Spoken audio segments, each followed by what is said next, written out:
Actually, naka-live si Attorney Claire. Ini-interview niya si Trillanes. Maganda yung topic nila. Isingit natin to, Mabsat, no? So, putulin ko muna yung ating topic. Yan. Pasukan natin si Attorney Claire. Gravity. Dali. Ay, bakit ako umalis? Tama lang pala. Tama. Punta na natin sa Attorney Claire.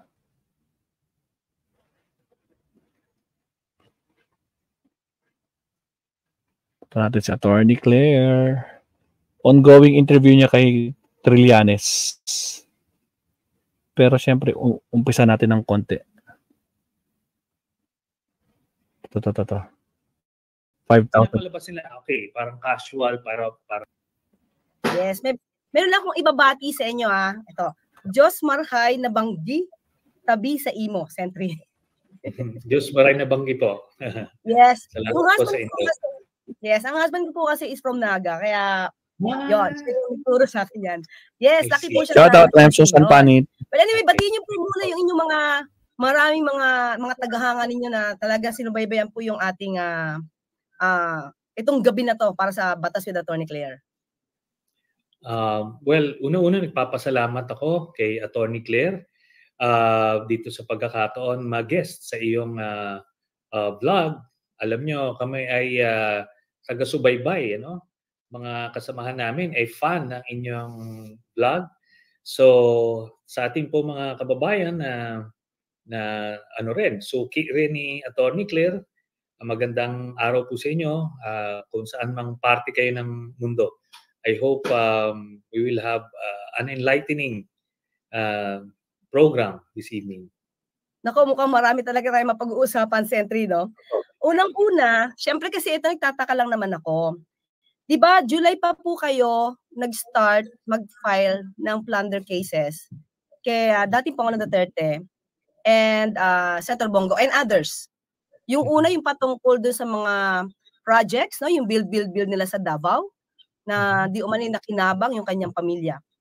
And ang pangalawa po yung sa frigate, no, scam. Okay, ang tanong ko po, 'di ba, parang yung inyo bang complaint ay napunta sa ombudsman at supposed to be ay ibabalik sana sa DOJ? Ano na po yung update doon? Ang situation po dyan ay nasa case build-up level, nasa case build-up phase yung mga final ko na kaso. At basta masasabi po natin pagka nag-retiro na rin po yung incumbent ombudsman at napalitan ng bagong ombudsman, ay magsusunod-sunod na maglalabasan po yan. So, kompleto naman po yun. No? Kompleto, mga COA documents po yan. At official documents lahat nung na-file ko doon sa tungkol sa infrastructure projects worth 6.4 billion pesos na talaga maliwanag yon na si Bongo at si Digong, siya pa yung mayor nung una, tapos eventually naging nung presidente, nagtuloy-tuloy yung kanilang practice na ang nakakakuha ng project ay yung tatay at kapatid ni Bongo. So maliwanag po yung mga dokumento ron, kaya clearly nag-benefit po sila.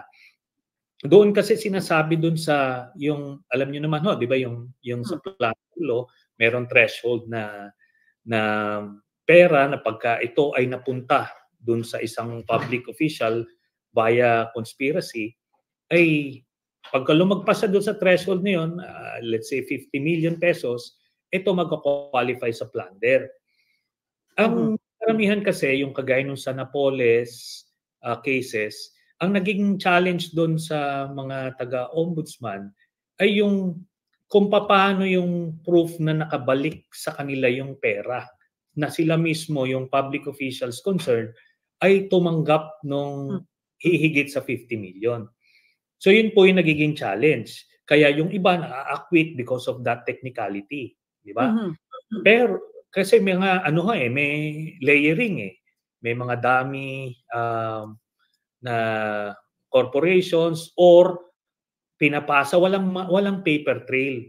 Pero in the case kasi ni Bongo, yung pamilya niya mismo yung nag-benefit, diretso kasi yung cheque na i-issue ng gobyerno as payment for them, diretso sa accounts nila.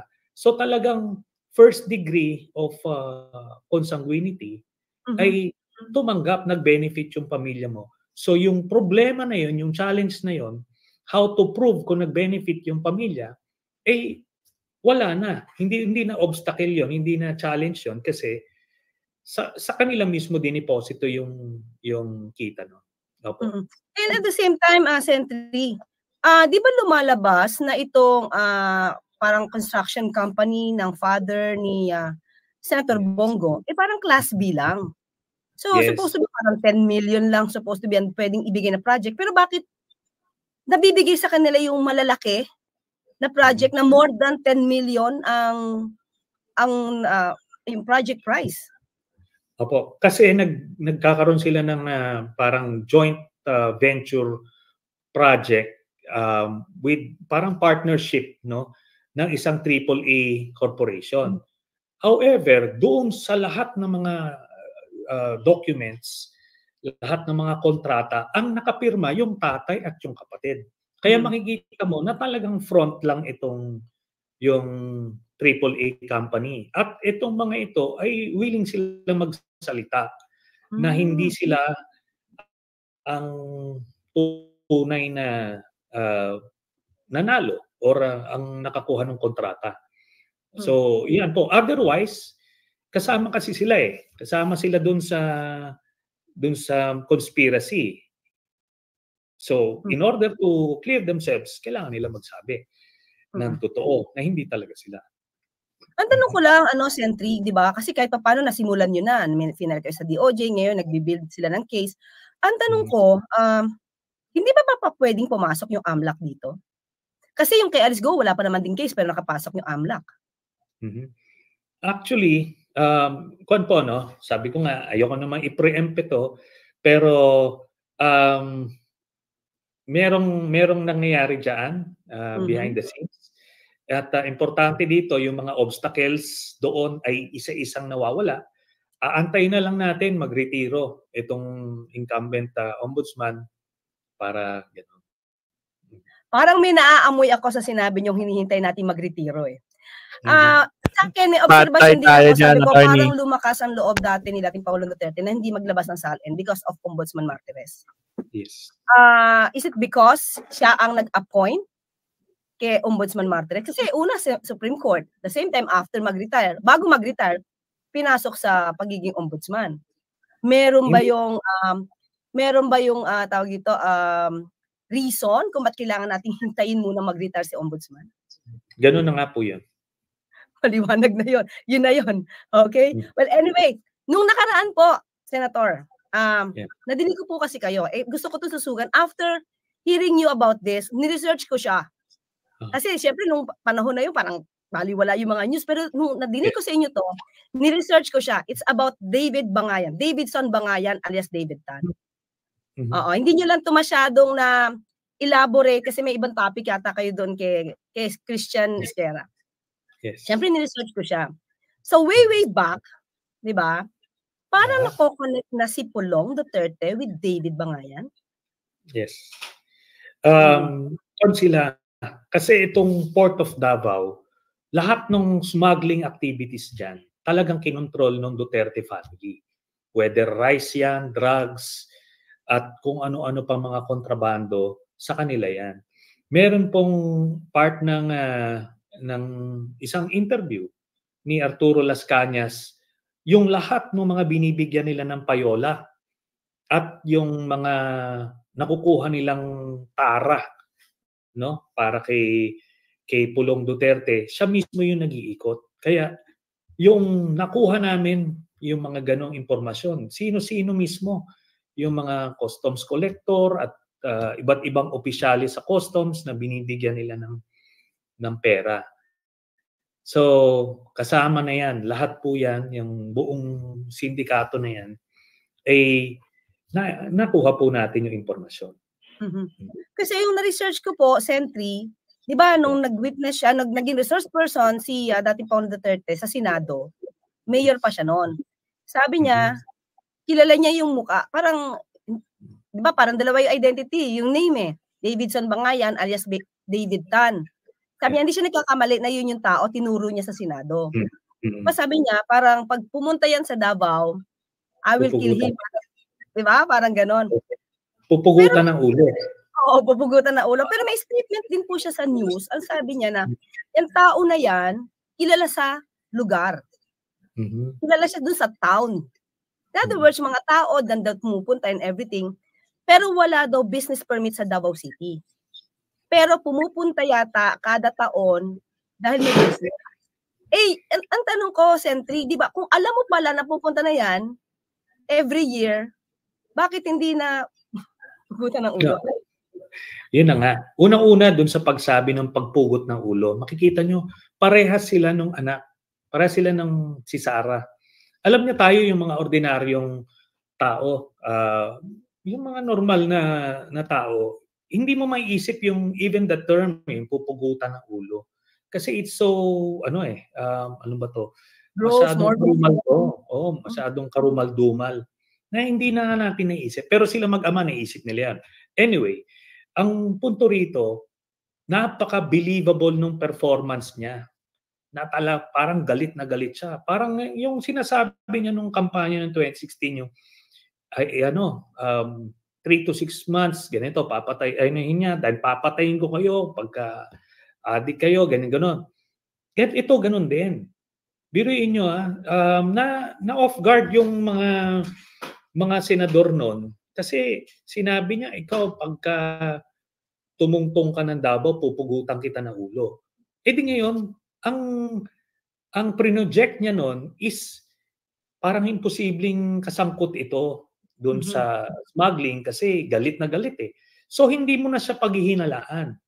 Ngayon, yun na nga, kagaya nga ng sinabi nyo, doon nakabase si Bangayan up to now.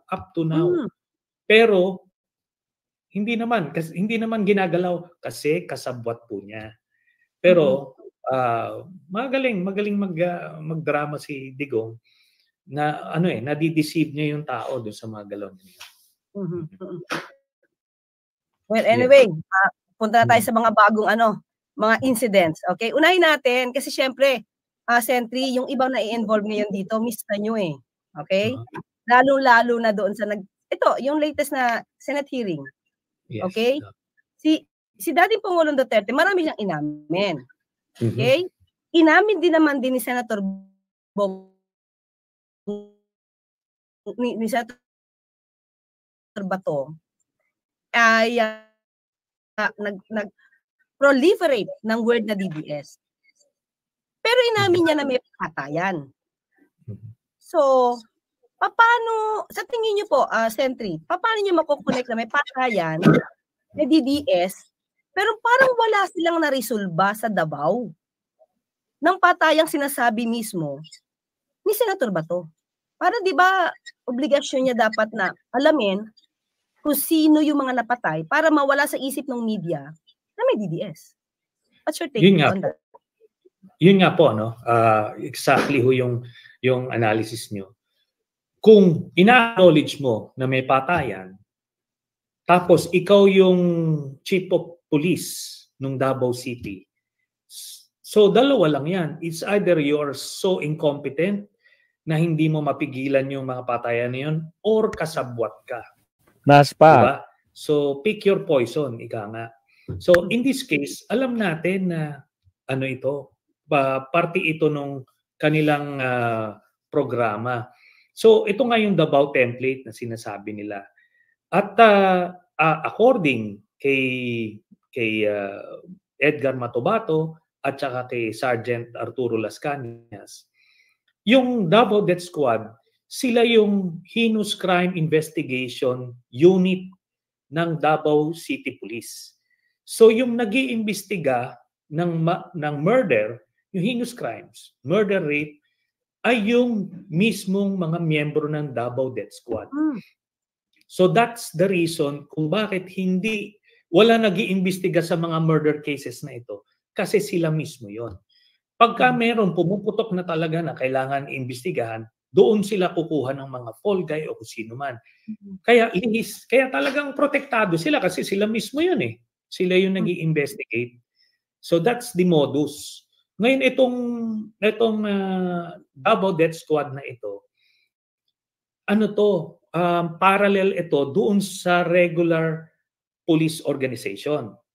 Kagaya rin nung ginawa ngayon nung naging presidente na si Duterte at kailangan na nilang i-elevate sa national level yung Davao Death Squad, magiging national death squad na, ganun din yung nangyari.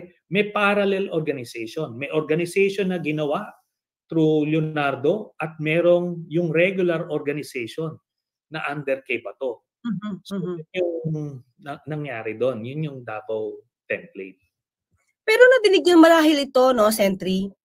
Mismong si General Danao umamin na may pinatay siya. Police. Ang ginagawa kasi nila dito, they will, may selective admissions na kunyari admit nila, ito yung mga talagang justified, tapos this will, kumbaga, justify yung kanilang narrative na talagang, just killing ito, karapat dapat na patayin. Yun yung mga postura ni Duterte palagi. Pero ang hindi nila aaminin, yung mga namamatay, yung mga collateral damage like Kian de los Santos and all the other innocent people. For that matter, lahat innocent eh. Kasi summary execution ito eh. Hindi mo pa nga, sabi ko nga eh, pag sinabing, hindi, addict yan eh. Hindi nyo man lang dirinag-test eh. To even confirm. Wala eh. Ito, di ba, yung normal, kung talaga may krimen yan, ginawa, uhuliin mo, tapos lilitisin siya, tapos sisentensyahan, then ikukulong. That's how the process works. Pero ang ginawa kasi ni Duterte ganito, kinonvince niya yung mga taga Davao. Simulan lang natin yung Davao, no? Kinonvince niya yung mga taga Davao na tama lang na patayin itong mga ito. So, palagi niyang sinasabi na ito, mga salot sa lipunan, hindi na to mga tao, lahat-lahat. Di ngayon, yung mga taga Davao, early on, they chose to look away. Diba? They looked away, parang inisip na, okay, for as long as hindi sila, okay lang. Until subconsciously, because of that climate of fear, sila na ngayon naging subjects na sila, parang naging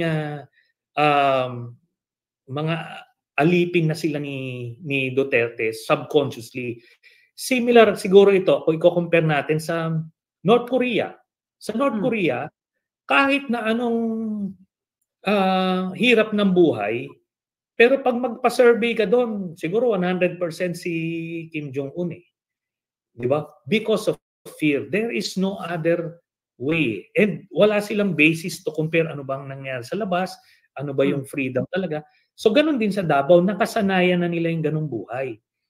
Ang ginawa ni Duterte, nung nakuha niya na yung fear, yung climate of fear, ginamit ngayon niya doon sa media yan.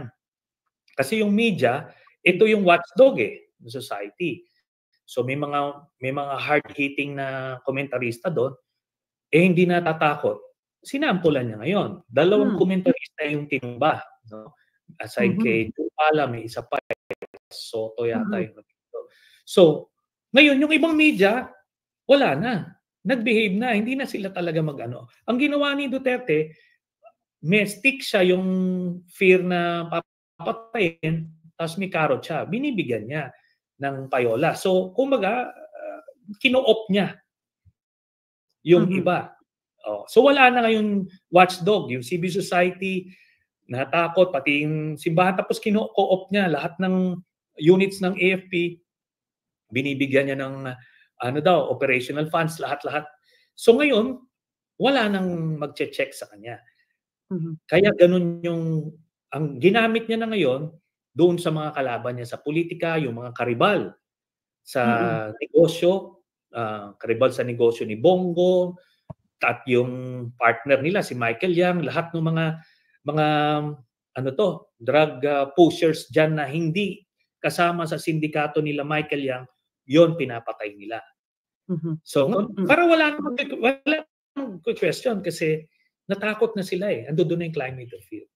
So, ganun ang ginawa nilang double plate, template noong naging presidente na siya. Pero, going back to General Danao, na ang lakas ng loob niya during the Senate hearing, aminin na inoperate nila. Tapos, sabi niya parang 2014. So, ang tanong natin, ano kaya yung ginawa at that time? Mayor pa yata noon si 2014 eh. Mayor pa si dating Pangulong Duterte. At the same time, parang chief pa siya ng police si Senator Bato. So, ito kaya, pwede pa kayang masampahan ng kaso itong si General Danao, considering na siya mismo umamin na pinatay niya yung asawa ng police na di umano bumalik sa bisyo. At parang binabaril-baril yung asawa, parang tinatakot-takot, kaya pinatay nila. Ganoon lang, casual. Kaya pinatay namin.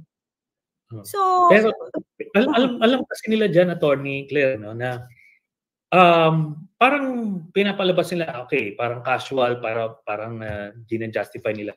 Pero pagka sinimula ng DOJ ang case build-up na yan, everything would hinge on their personal admission, which cannot be used against them. Di ba? Kasi pagka, eto na, aamin ba sila pagka talaga investigasyon na? Hindi sila aamin. In fact, sinampulan ni Senator Risa, di ba si Digong. Nung sinasabi niya, I take full responsibility netong mga patay, ganun. Na ako ikulong nyo, ganun. Ngayon, nung tinatanong siya ni Senator Risa, do you take responsibility do sa pagkamatay ni Kian de los Santos? Sabi niya, hindi, yung dyan, personal yon, mga gumagano na. Di ba? Pag pang propaganda lang yung mga linyada nila ngayon. Pamacho lang. Pero actually, pag dadalhin mo na sa korte, hindi naman na sila aamin. Babaliktad na sila. Pero with that, kasi sabi nga natin, under oath lahat sila doon. Maliban syempre kay Senator Bato, kay Senator Bongo, pero lahat nag-under oath sila, nag-take ng oath. Ngayon, ang tanong natin, itong mga admissions na sinabi, kahit sabihin natin na parang biglang binabawi, makakatulong siya sa case build-up sa ICC? Definitely po, no? As I announced, nung the day after nung hearing, ayan na. Pinadala na natin sa ICC kaagad. At doon na-trigger si Digong when he found out about it. Talagang nagrarant siya. Pati si Bato, bakit daw ano daw ang authority ko, At yun, sabi ni Digong, bakit daw ako nakikialam? Kasi precisely, yung linyada nila Digong, yung mga admissions niya, that is for the domestic audience. Performance yun yung ginawa niya. Hindi niya alam precisely na magagamit yun against him sa ICC. Tapos ito naman si Bato, iniisip niya, kailangan certified true copy. Ito po, yung mga lawyers po natin, alam niyo po yan, Attorney Claire, dito sa Pilipinas, kailangan yung mga documents, kailangan ipepresenta mo sa ebidensya sa korte yan, kailangan certified true copy. Pero po sa ICC, hindi po sila ganon. Ang kanila is may open source documents sila na kahit na tapos kagaya ko po, since kami po yung unang nag-file ng communication, meron po kaming linya na with the ICC na kahit na anong nakukuha namin na ebidensya na relative to the case, ay pino-forward namin sa kanila. Ngayon, yung ICC, they have different ways of validating yung mga pinapasa sa kanila. Kasi pwede naman po nilang i-transcribe yung Senate hearing na nasa video. Opo. So, sir, ganito ang tanong ko, Sir Sentry. Okay. Kung ipinasa yan, sabi nyo kasi parang may nadinig ako na hindi na lang probable cause ang hinahanap ng ICC. Parang dapat maging sure na kung may ma-convict or what. Ano yung ibig niyo pong sabihin doon? Okay. Yan ito po. Nung early this year, nung tinatanong ako about yung ICC, ang sinasabi ko, by second quarter of the year, ay magpa-file sila ng application of for warrant of arrest, tapos it will take 1 to 2 months bago lumabas yung warrant sa pre-trial chamber. Nung time na yon, ready na yung, base po sa aking impormasyon, ready na yung ICC prosecution na dun sa probable cause. Kaso, nung panahon po na yon, nagbibigay po ng statements si President Marcos na hindi magka-cooperate yung Pilipinas, nag-statement din yung si Secretary Remulla na hindi magko-cooperate at talagang kakasuhan yung mga government agencies na magbibigay ng dokumento. Marami hong strongly worded statements against any hint of cooperation. So with that, again, based lang mo dun sa pinasa sa information, while dun sa policy po ng ICC, probable cause is enough for them to apply for a warrant of arrest. But because of the statements, ang ginawa nila, tinaas nila to certainty of conviction yung threshold ng evidence before they will apply for a warrant. Dahil ang sinasabi nila, kung mag-apply kami ng warrant of arrest na ang hawak lang namin ng ebidensya ay probable cause, tapos pag na-issue yung warrant at itinurn over sa kanila si Digong, they won't be able to convict him with the level of evidence that they have, yung probable cause. So mangyayari, ma-acquit si Digong. Kasi, di ba, kung sinasabi hindi magko-cooperate, sabihin nun, hindi na madadagdagan yung ebidensyang hawak nila. Magsisimula yung trial, probable cause lang ng level of evidence na hawak nila. So they decided, taas na natin ng certainty of conviction para pag nag-issue tayo ng, nag-file tayo application for warrant at grant yung warrant. Kasi how the ICC works is, pagka na-turn over sa kanila, diretso kagad trial eh. So ngayon, they will work with the evidence they have. Eh ngayon, they will have enough to convict pagka ano na. Kaya na-delay yung application for warrant. Alam mo, I wish lumabas ito nung earlier, pero parang sila yata eh, no? Supposed to be. Ganon. Kaso, sabi ko nga, yan po yung tadhana eh. May mga, tinatawag na in God's time eh. So, palagay ko, mas napaganda naman ngayon kasi talagang nakita na. Lalong nagiba na yung political base ni Duterte ngayon. Kasi kung lumabas yung warrant nung first half of the year, baka maraming mga Pilipinong maka Duterte, karamihan nun, marami pa, na hindi maintindihan yon. Pero ngayon, pag lumabas yung ICC warrant, wala nang minimal na yung resistance, yung mga taga Davao na lang. Yun po yun. Ano sa tingin nyo, Sentry, if ever nga, di ba, okay na, nakumpleto na yung puzzle, nabuo na sa ICC, dyan na yung warrant of arrest, ano yung maaaring mangyari? Kasi ang huling sabi ni SOJ, hindi naman nila mapipigil or hindi sila pipigil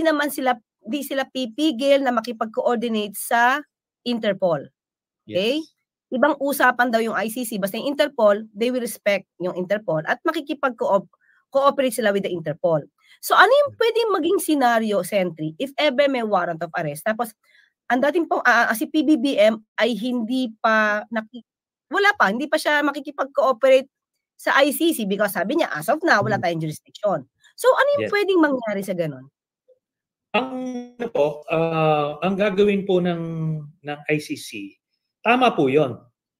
Hindi na tayo miyembro ng ICC, therefore wala na tayong jurisdiction. But we have a valid international agreement with the Interpol. Okay? And yung ICC po, may cooperation agreement sila with the Interpol. So, pagka naglabas po sila ng warrant at idaan nila sa Interpol, mag-i-issue ng red notice ang Interpol, of which tayo being a member, we would be forced to implement kung ano man yung lalabas na red notice. So ang kwan ho nito kasi is ang Pilipinas just recently humingi ng tulong sa Interpol, kina Tebes, kina Alice Guo. So ganun po yan eh. It's a symbiotic relationship. So we would have to reciprocate. Pag sila naman humingi ng tulong at arestuhin namin ito, wala tayong magagawa. Kung hindi, ibibigay natin. At ang isa pa nito, ang sinasabi kasi nila na bakit yung dayuhan, ba't natin iti-turn over sa dayuhan? Meron naman tayong dito, justice system. Yan po yung kadalasan na propaganda nila. Pero meron ho tayong batas, itong Republic Act 9851. Ito yung act that defined the crimes against humanity, genocide, and other crimes na similar dun sa ICC. Doon sa Section 17 ng Republic Act 9851, dun sa jurisdiction, nakalagay doon na doon sa second paragraph nun, kung merong akusado dito sa Pilipinas ng isang international na iniimbestigahan ng International Criminal Tribunal, ay pwedeng isurrender natin itong taong to, itong akusadong ito doon sa International Tribunal na yon. Maliwanag ko. And this was passed back in 2009. Hindi po ito na-declare na unconstitutional. So, pwedeng isurrender natin ang ating citizen pagka ito ay inimbestigahan ng International Criminal Tribunal. So, yun po, covered ho lahat. May international agreement ka ng Interpol, i-implement mo yan, tapos ganun din. Pwede mong isurrender itong akusadong ito na iniimbestigahan ng isang international court. At palagay ko alam na po ng mga otoridad yan. Kaya pagka dumating yung warrant of arrest at pinadaan sa Interpol, talagang po yan. Malamang sa malamang, i-implement po yan kasi wala pong choice si President Marcos but to affirm yung international agreement natin with Interpol kasi kamakailan lang ay humingi tayo ng tulong sa kanila. Ganun po. Saka maliwanag, Senti, sabi niya may batas. Wala naman din magagawa si PBBM kung hindi sundin tong RA 9851 na to. Apo. So, yun po yan. Kahit question sila, file sila ng TRO for the police not to implement it, but kinalaunan, covered po lahat. Valid yung international agreement with Interpol, valid itong batas na to, talagang diretso po siya doon. Nung kamakailan lang, kasi pinag-uusapan, parang sabi ni VP Sara, may binanggit din siya sa kanyang presko na, yung tungkol sa ICC, sabi niya, alam niyo kung ba't hindi na-i-issue yung warrant of arrest na yan? Saka na natin pag-usapan. Parang meron siyang something, bala or what, di ko alam. So, ang tanong ko, Sentry, ano po ba? Kasi parang nadamay, nabanggit rin ang pangalan ni VP Sara patungkol sa issue sa ICC. Ano na siya doon? Ano yung pwede niya maging partisipasyon doon sa ICC? Alam niyo, personally, I wish kasama siya dyan. Pero, unfortunately, based dun sa mga ebidensya, yung bigat ng ebidensya laban sa kanya, hindi pa nako-corroborate. I'm not saying it will never be corroborated, but for now, manipis pa yun sa kanya. Ang medyo solid, ang solid for that matter, ay yung kay Digong Duterte, yung kay Bato at saka kay Bongo, solid din yon. Pero baka susunod na yon. Baka ang unang lumabas na warrant kay Digong pa lang, tapos susunod na dun sa dalawa. Solo, parang lalabas solo muna siya, mauuna siya talaga. Opo, attorney. So, yan yung natin. Pero yung going back do sa statement ni Sara na, alam nyo, bakit hindi matuloy-tuloy yung warrant? Alam nyo, style niya ho yan, yung mga teaser, parang to keep you guessing, parang may alam siya. Pero actually, wala naman eh. Alam nyo, di ba, a few months ago, sinabi niya, alam ko na, papakita ko sa inyo, may video ako kung sino ang boss ni Trillanes, ni Franz Castro, at ni Senator Risa. ano yun, nang press con siya, paalabas daw niya sa susunod. Pero, nung nag-press con sa ulit, hindi naman niya nilabas. Ang ko lang dito sa media, sabi ko nga, wala silang institutional memory. Dapat tatanungin nila, o ma'am, asan yung sabi mong video ni handler daw ni Trillanes? Wala naman. Di ba ho? So kumbaga, ang galing nilang magsinungaling, mag-sow ng intrigue, tapos that's all they have, tapos maglalabas na ng fake news. Parang noon yung kay early this year, di ba, yung kay Digong, yung kila Sara, yung pulburon, magbibigay sila sa bata, yung nagsosow sila ng intrigue, tapos sasabihin lang, may video, i-suspense yung mga until dumating yung punto na yung mga supporter na nila mismo, ang naniwala at naghahanap na. So naobliga sila tuloy gumawa ng peking video. Ganoon eh. Pero for some ang kagandahan naman sa mga ganyang pangyayari, nalalagasan sila ng mga dati nilang supporters kasi lumalabas talaga mga sinungaling ito mga ito. Okay, going back again kay VP Sara. Okay. Ito, kanina lang na hearing, ang daming lumabas, Sentry, no? Yeah.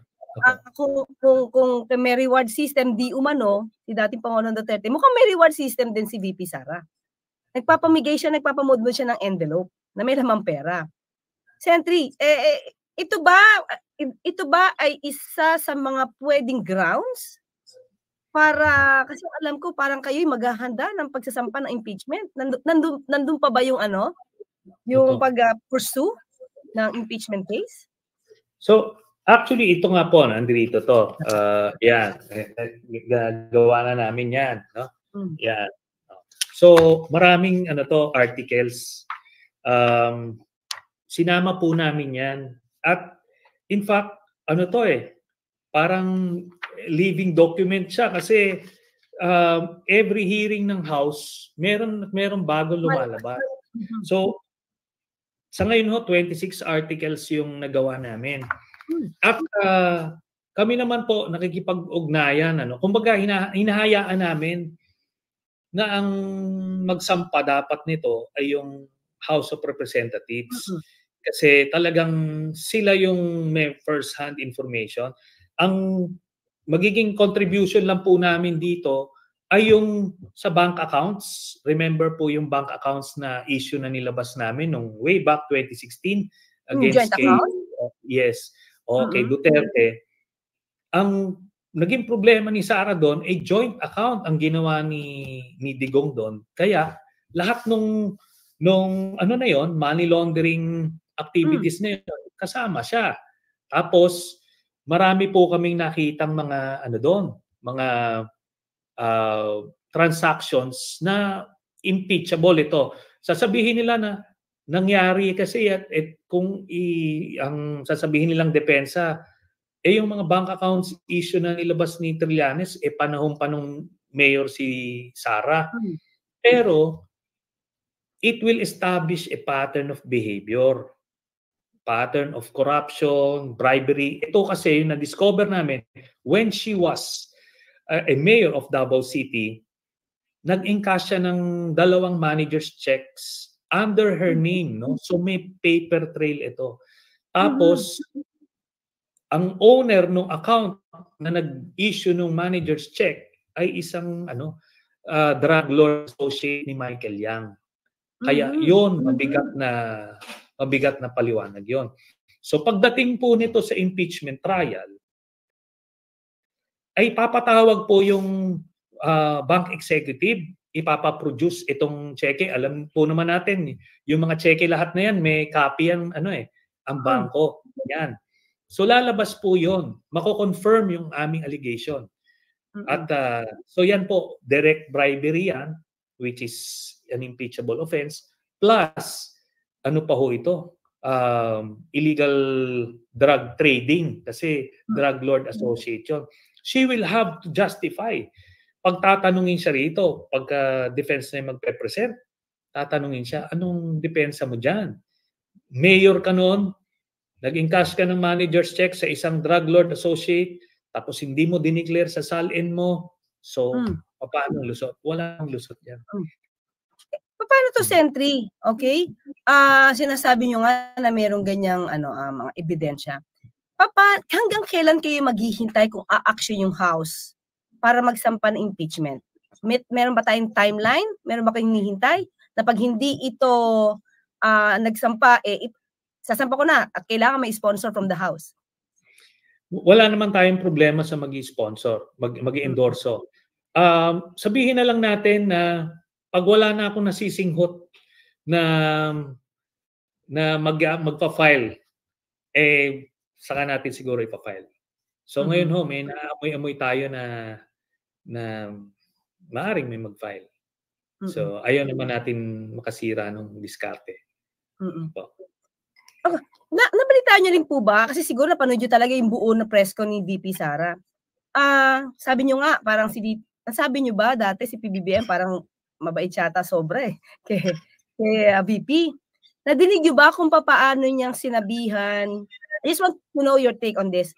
Sinabihan niya si PBBM na yung 250 airlift wing. Kasi diba, ang kasundo nila dapat may air travel siya Dapat ako priority niyan, hindi ikaw. Sabi niya kay PBBM. Sabihin mo dapat ako priority niyan. Tapos hindi na nga doon nasunod.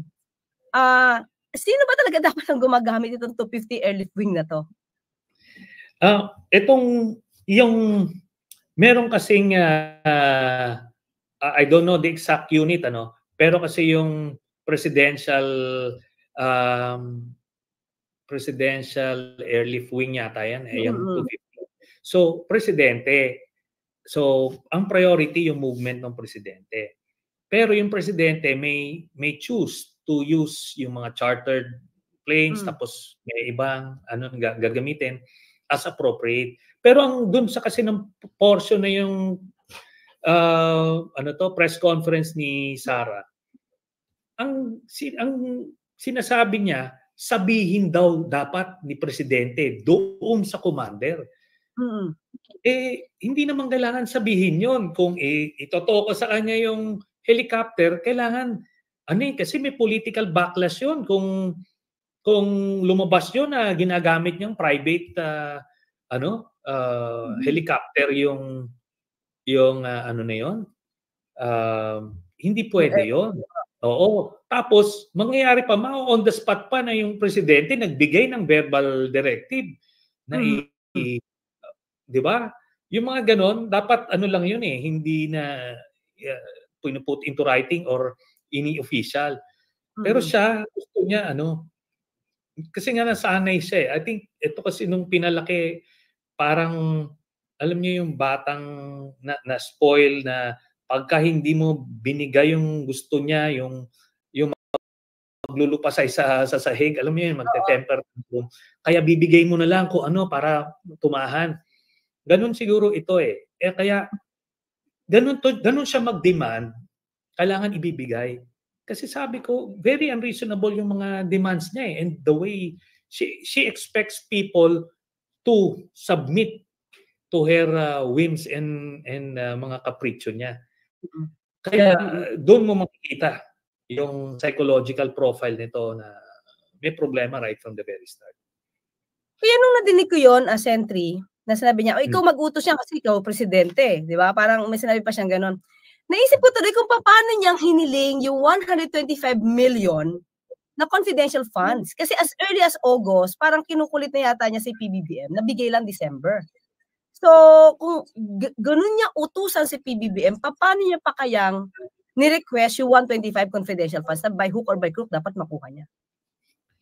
Ganun na nga. Alam nyo, marami pa ako nakukalap na impormasyon ng mga hinihingi niya, ng mga unreasonable demands. Ito doon daw sa campaign nila, itong Team Unity, kailangan daw pagka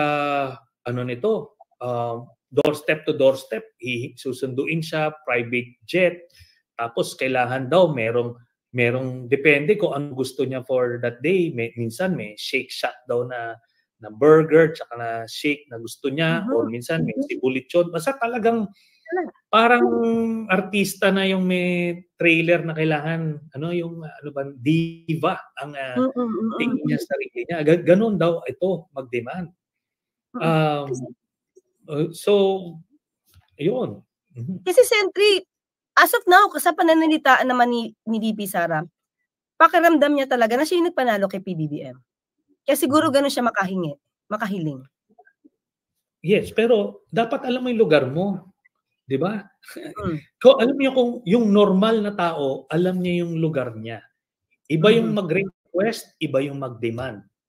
Di ba? Tapos mag-alburuto ka pagka hindi na sunod yung demand mo. Ganun yung nangyayari dito. Hindi niya alam yung lugar niya. Di ba? Bakit niya naiisip itong mga to? Di ba? Kaya yung nung hindi na nasunod yung kanyang Department of National Defense, yun yung first throw eh. Looking back, di ba? It was a wise decision on the part of President Marcos na hindi niya binigay yung DND kay Sara. Kasi talagang hindi mo alam kung paano ginamit ni Sara yung power na yan. Tapos, besides, since pro-China siya, baka lalo na nakompromiso yung ating West Philippine Sea presence. So, ganun siya. Well, anyways, okay, sabi nga natin na kanina po lumabas yung mga reward system ni VP Sara. Pero ngayon, ito naman kay dating Pangulong Duterte, di ba dinideny nila na may reward system. Dininay ni Senator Bongo, dininay ni Senator Bato. At the same time, kahit sa hearing, dininay ni dating Pangulong Duterte. Mukhang nakalimutan yata niya, Sentry, na nag-alok siya ng 3 million. Way back June 2016, president-elect pa lang siya. Sabi niya na he has this 3 million na gagamitin niya makapatay ng mga drug lords at kinausap niya yung bagong appoint na director ng NBI. Naibibigay ko sa iyo yung 3 million pag ikaw mismo ang pumatay. So, kung pag-iisipan natin, doon sa Senate hearing kasi sinabi niya, bakit ko uutusan mga to? PMA yan. Hindi yan mga bobo. Hindi yan tatanggap. Pero the mere fact na nandun sa news, sinabi niya mismo, inalok niya mismo yung NBI. Hindi ba posible na talagang inalok niya rin yung kanya mga alagad, mga PNP chiefs niya? Di po ba? Opo. And tama po yan. Full of contradiction siya. Nahuhulit din siya sa bibig niya sa kadaldalan niya. Minsan kasi, objective niya, mag-project ng power, pero in doing so, mag-a-admit naman siya dun sa ICC case niya. Di ba? Kasi nagpapakamacho siya Kailangan niyang panindigan kunyari yung narrative nila, pero maiipit siya dito. Pero pag naipit na siya rito, biglang babaliktad naman dito. Even si Bongo, on record, meron niyang in-offer ng rewards. Meron. So kumbaga, itong mga to, hindi nila alam, recorded Hindi na to Davao na they can do whatever they want. Nung nag-national sila, doon sila na-expose sa katangahan nila, kumbaga sa pagiging amateur nung kanilang mafia mindset. Kasi walang ka-finesse-finesse nung gumagawa sila ng krimen, tahasan. Kasi that's how they did it sa Davao. Pero dito sa national, ayan ngayon, bumabalik sa kanila yung mga kadaldalan nila, yung pamacho effect nila noon. Ito na ngayon, this will be evidence against them. Pero go ahead po. Yung reward system, established na po yan. Sinabi niya ni Las Cañas, sinabi niya ni Matobato yan, sinabi na nung 2009 CHR hearing ni Senator Laila de Lima, tapos ito sinabi na ni Colonel Garma nila Kumbaga, nakita naman natin yung demeanor ni Colonel Garma unprovoked ito. Hindi to under duress. Talagang she gave the information willingly, voluntarily. Ngayon, doon na may niligro si Duterte. Kasi alam niyang insider si Colonel Garma. Alam din niya insider si Las Cañas. So, kailangan nila ng mga misdirection. Gaganon yan si Duterte. Magkakaroon siya ng mga admissions na hindi naman buo, parang hilaw. Basta smoke screen, misdirections, ganon yung estilo nila. Minsan, they will use the truth if it will be convenient for their narrative, pero oftentimes, they will tell an outright lie para lang ma-pursue nila yung agenda nila. Pero narinig niyo din po ba, sabi nga way back 2016 to, na-research ko talaga eh. Sinabi niya yung 3 million na ipamimigay niya as reward, galing daw sa kanyang campaign funds, yung savings. Okay? Excess. Diba? Tapos video po ba yan? Po? Video. Po ba yan? So, kunin ko po, ipa-forward ko rin sa ICC kaagad. Opo, sige po. Ang sabi niya pa, ganito, sa COMELEC, sabi niya, hindi din niya nireport ito sa COMELEC. Tapos bigla ko naisip, si Mayor Isko, si Yorme, di ba nung meron siyang excess, binayaran niya yung tax? Yes. To make it legit, di ba? Sumobra, hindi ko naman sasoli, bayaran ko yung tax. Pero kung hindi ito nireport ni dating Pangulong Duterte sa COMELEC, mas lalong hindi siya nagbayad ng tax. Yun nga po, no? But who would dare file a case against him, especially noong mga panahon na yun?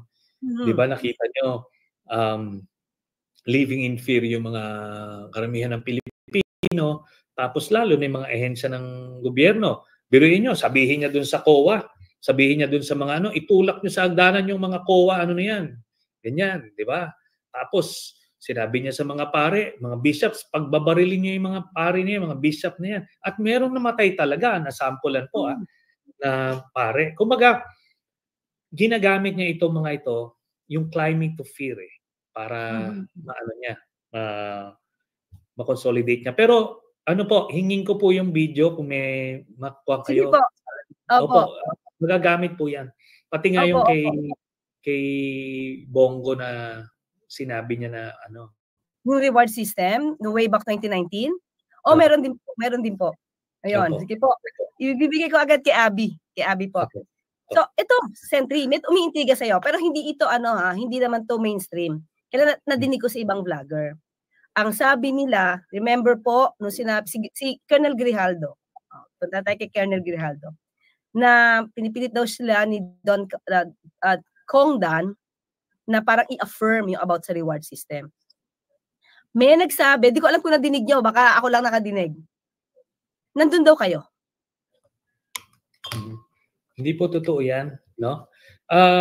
Unang-una, nakita mo naman natin yung Quad Committee hearings, no? Yung mga chairman na yan, yung mga, kita nyo yung, kita ba na, ba sila na nadidiktahan? Talagang magagaling sila, no? Yung mga batang abogado na ang gagaling, Tapos yung mga veterano naman na mga congressman, the way they presided over the hearings, talagang sinisigurado nila yung parliamentary procedures ay nasusunod. So hindi po yan parang pinapalabas siguro na parang anong pinapalabas kung nandoon ako? Ano daw ang ibig sabihin? Hindi ko na sabi, parang nakita daw sa CCTV, nandoon kayo. Baka gusto lang palabasin na nakikialam kayo sa hearing. Kasi against Duterte.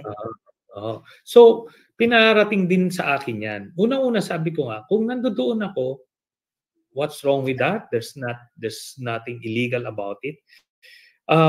Pero wala ako doon sa mga hearings, wala akong tapos kung meron silang sinasabing CCTV na nandoon ako sa mga hearing dapat ilabas nila yung video na yun.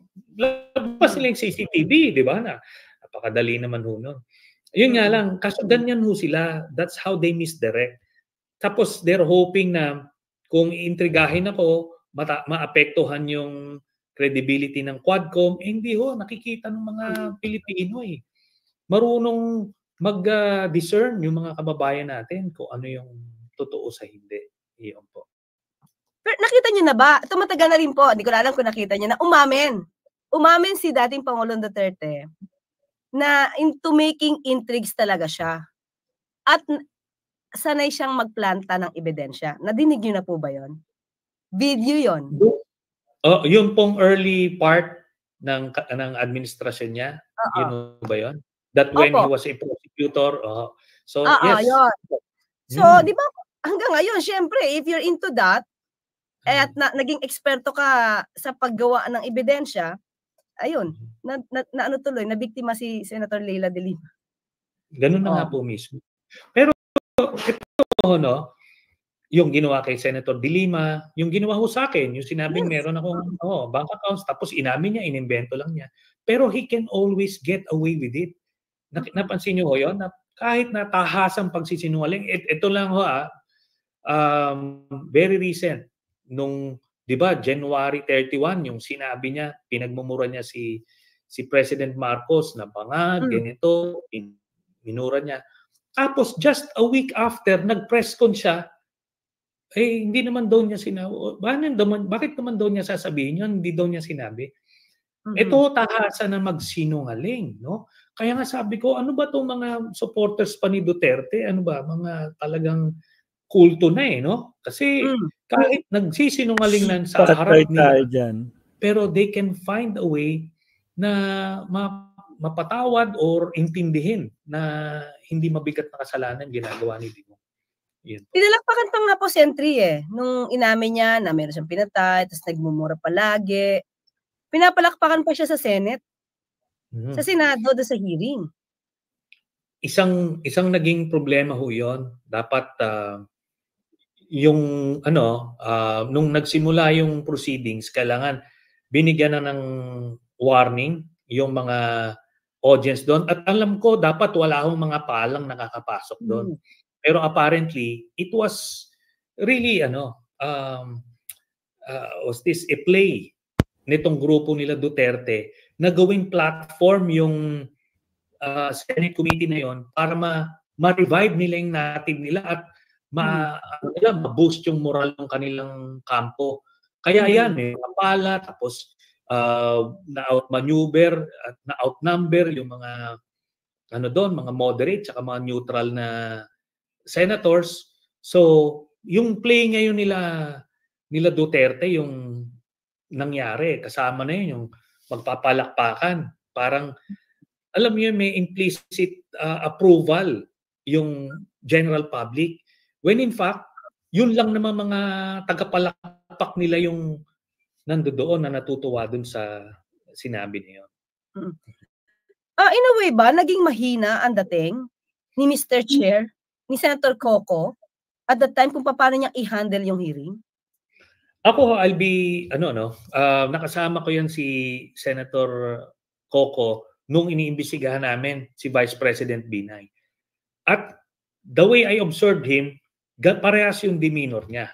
Pero ang problema nila, you have an unruly resource person na former president na may intimidation, kumaga factor that's coming into play kasi parang una-una nagde-defer kayo dahil former president. Tapos kilala pa nila to na talagang berdugo, na tyrant wannabe. Kaya all these factors parang na-off balance sila hindi nila na-prepare yung sarili nila about itong mga senaryo na to. Kaya palagay ko kung maimbitahan niya sa Quadcom si Duterte at gagawin niya yan, palagay ko yung Quadcom chairman would be better prepared doon sa magiging demeanor ni Duterte. Ito, November 7, what do you think? Kayo po, darating ba o hindi? Sa palagay niyo po? Ang profile ko kay Duterte kasi, duwag ito si Duterte. Pumapasok lang ito sa isang lugar para kontrolado yung sitwasyon. Palagay ko, nung nakita nila dun sa Senate hearing na kontrolado nila yung magiging flow ng committee hearing, doon siya pumasok para, ito na, nag-appear na ako, I said what I needed to say, na niya yung narrative niya, nilagay, kumaga, inipit pa doon sina Father Flavi, sina Senator Laila, si Senator Risa na lang nga yung tumindig, pero limited ka kasi sa time limit mo. So hindi mo yun. So they had their platform.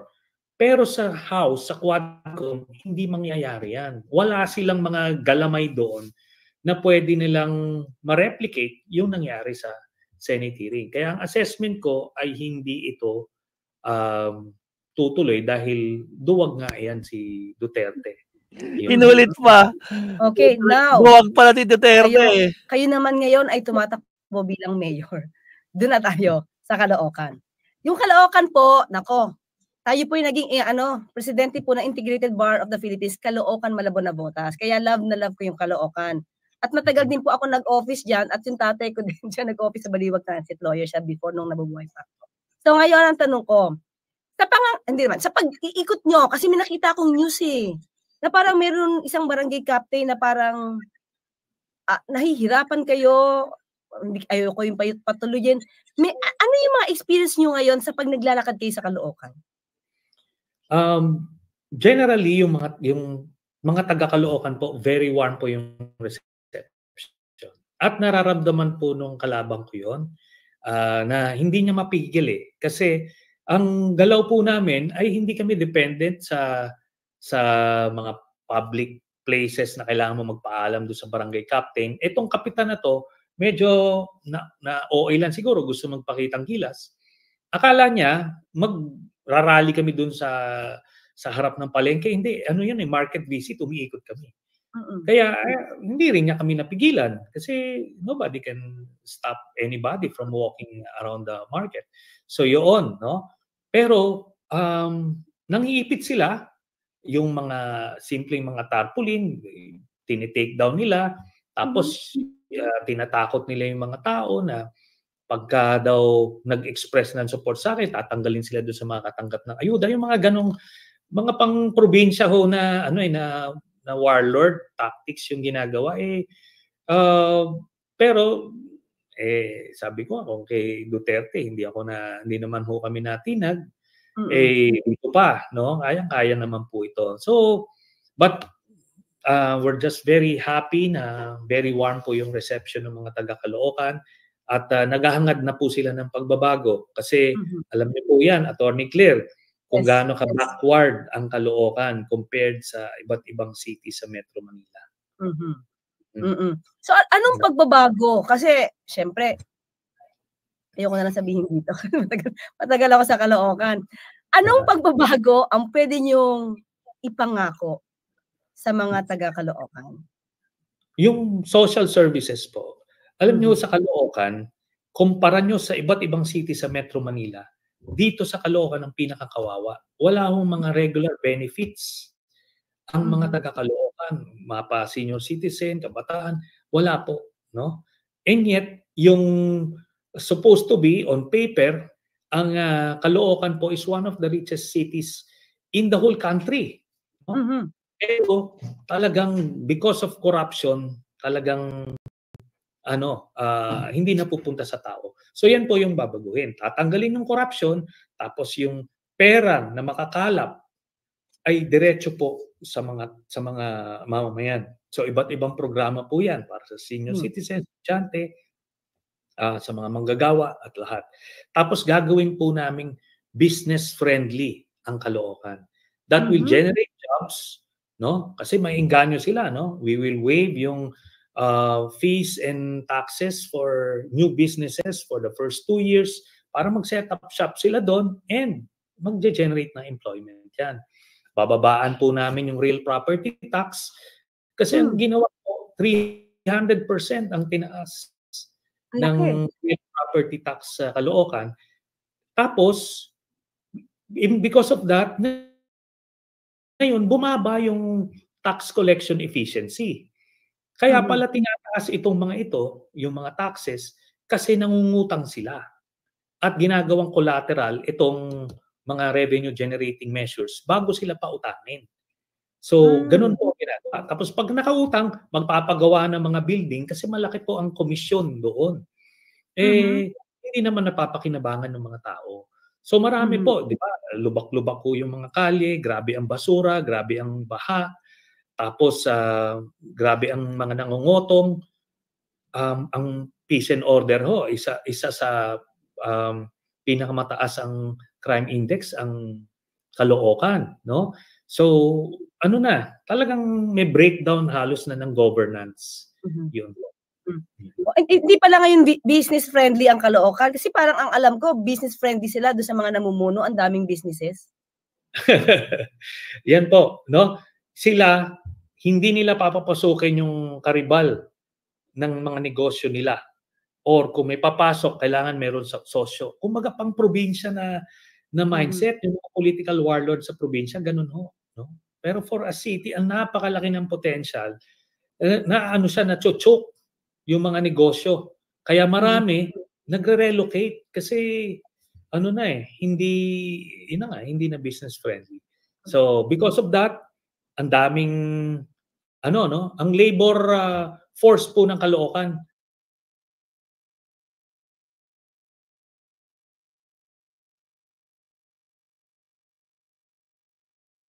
Wait lang. Ay, di pa tayo naririnig ni Ma'am Sat, no? May nakapasok pala na basura rito, garapatang umiiyak, Maisog TV. Kawawa naman itong channel nito, isa lang ang nagko-comment. Hoy, ang kapal naman na mukha mo. Ikaw nga channel mo, nangangamote, Putragis ka. Hala, may nakapasok na garapata, mga kakabsat. Anak ng kamote.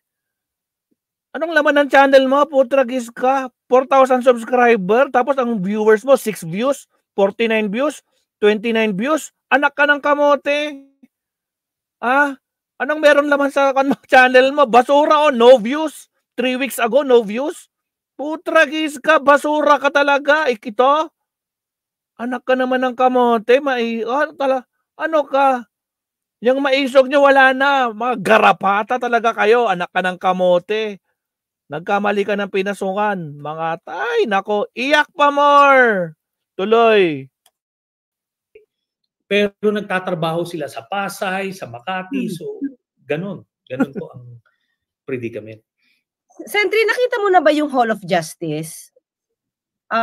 Dito sa may bandang Mabini? Opo.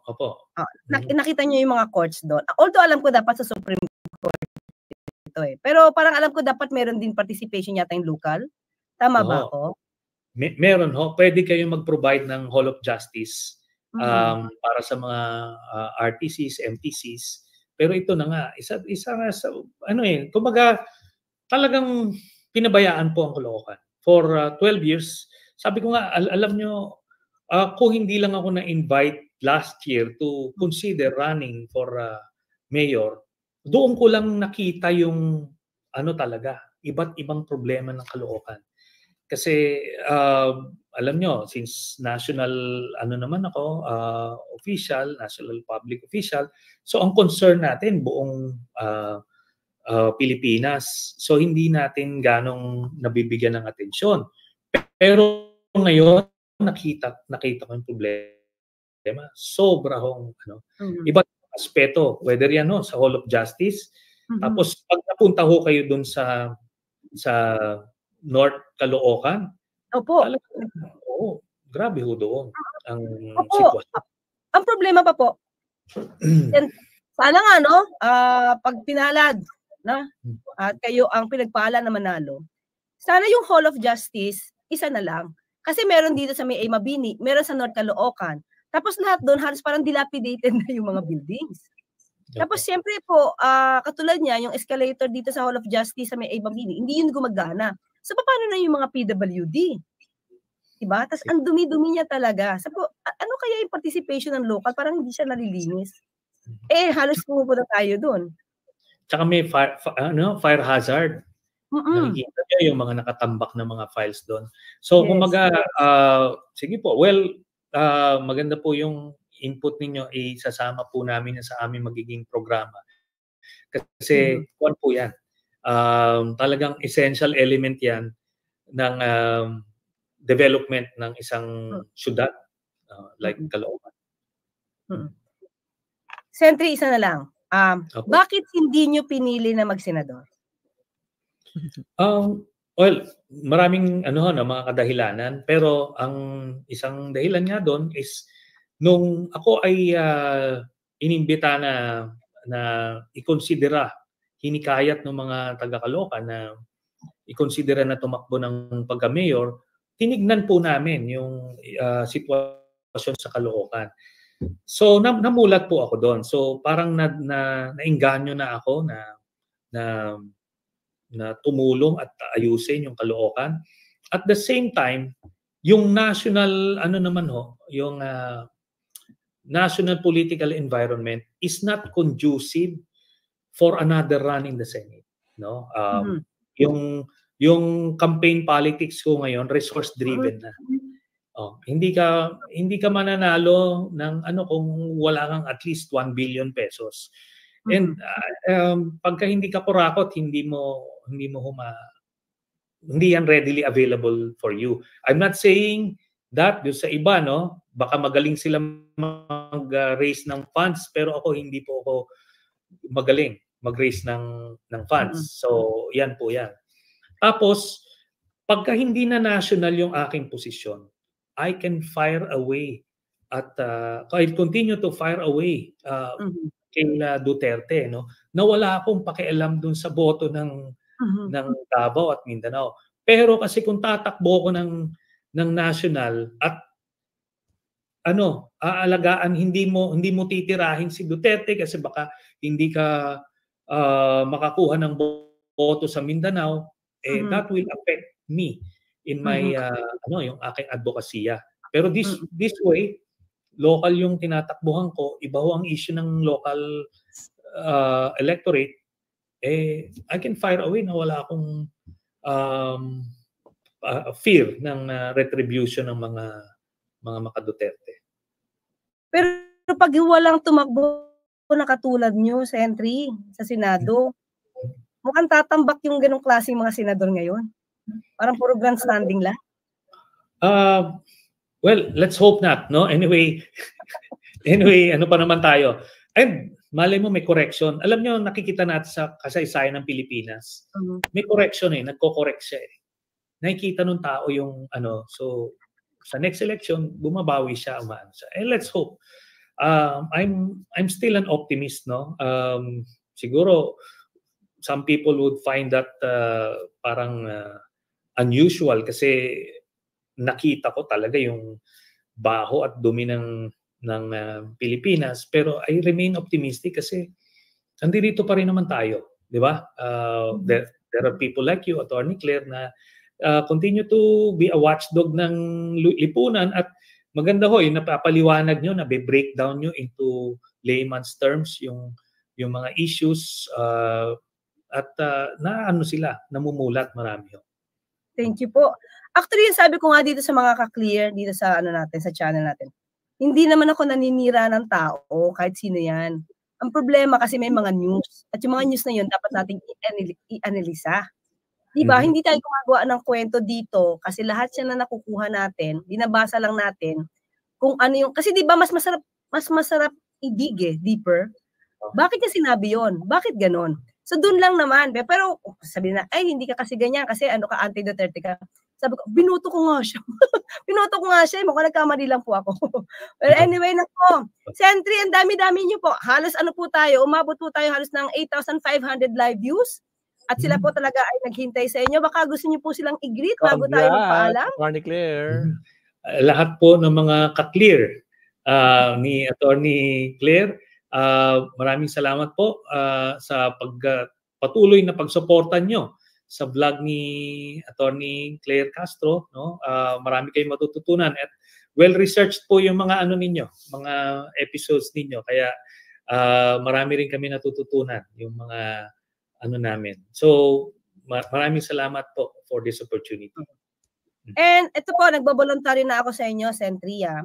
If ever meron kayong project about free legal consultation, willing po ako, ever since naman po na naging president ako ng IDP sa Caloocan po, binibigay ko na po yan. Masarap po kasi kahit once a month nakakapagbigay. So, magbo-voluntary ako sa inyo kung meron kayong ganong klaseng project.